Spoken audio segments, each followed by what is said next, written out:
প্রাকৃতিক দুর্যোগে মৃতদের পরিবারের পাশে রাজ্য সরকার। এই মুহূর্তে আহতদের পরিবারকে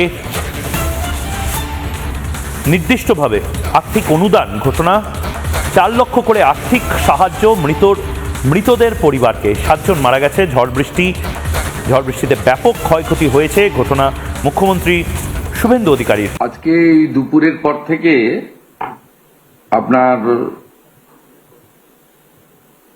ঝড় বৃষ্টিতে এবং বজ্রপাতে কলকাতা সহ রাজ্যের বহু জায়গায় অনেক ক্ষয়ক্ষতি হয়েছে। আমাদের কলকাতা কর্পোরেশন, বিধাননগর কর্পোরেশন, এগুলোতে কলকাতা পুলিশ কর্পোরেশন এবং আমাদের যারা লোকজন আছেন তারা করছেন। মাননীয় মন্ত্রী অগ্নিমিত্রা পাল মহোদয় এটা মনিটরিং করছেন, অনেকটাই ক্লিয়ার হয়েছে। তো ওভারঅল রাজ্যের বহু জায়গায়, সাউথ 24 পরগনা, নর্থ, হাওড়া, হুগলি, পশ্চিম মেদিনীপুর এবং পুরুলিয়া, এই জায়গাগুলি থেকে অনেক জায়গা থেকেই বড় বড় গাছ পড়ে যাওয়া, অন্যান্য অনেক কিছু খবর এসেছে। কলকাতাতেও দেখেছেন কিছু গাড়ির উপরে গাছ পড়েছে, কিছু ইনজোর্ডও আছেন। আমাদের এই ঝড়ে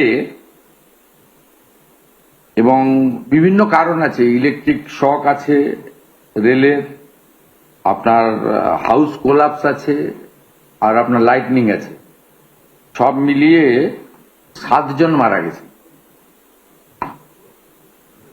7 জন মারা গেছেন। আমরা এখানে হোম সেক্রেটারি আছেন, ডিজাস্টার ম্যানেজমেন্টের সেক্রেটারি আমার সাথে আছেন, আমাদের মাননীয় মন্ত্রী আছেন নিশীথ প্রামাণিক।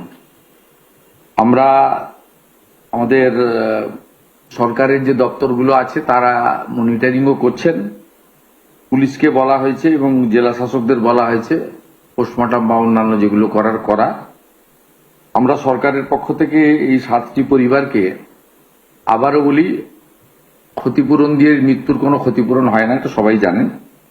আমরা 4 লক্ষ টাকা করে তাদেরকে ক্ষতিপূরণ ঘোষণা করছি এবং 4 লক্ষ টাকা করে ক্ষতিপূরণ জেলা শাসকরা স্থানীয় বিধায়কদের নিয়ে দ্রুততার সঙ্গে এই তাদের কম্পেনসেশন পৌঁছে দেওয়ার ব্যবস্থা করবেন। আর যারা আহত হয়েছেন তাদেরকেও আমরা কম্পেনসেশন দেব, কিন্তু সেটা এখনই না বলে ওদের যাতে চিকিৎসাটা সরকারিভাবে আমরা দ্রুততার সঙ্গে করতে পারি সেটাও আমরা নির্দেশ দিয়েছি।